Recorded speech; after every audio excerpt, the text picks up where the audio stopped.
يا من هجرت ولا ترق لحالتي،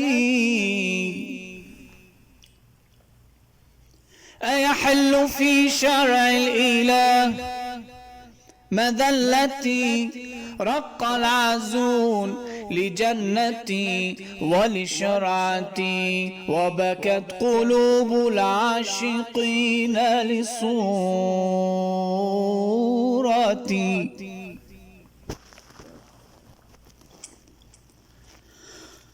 يا من هجرت ولا ترق لحالتي،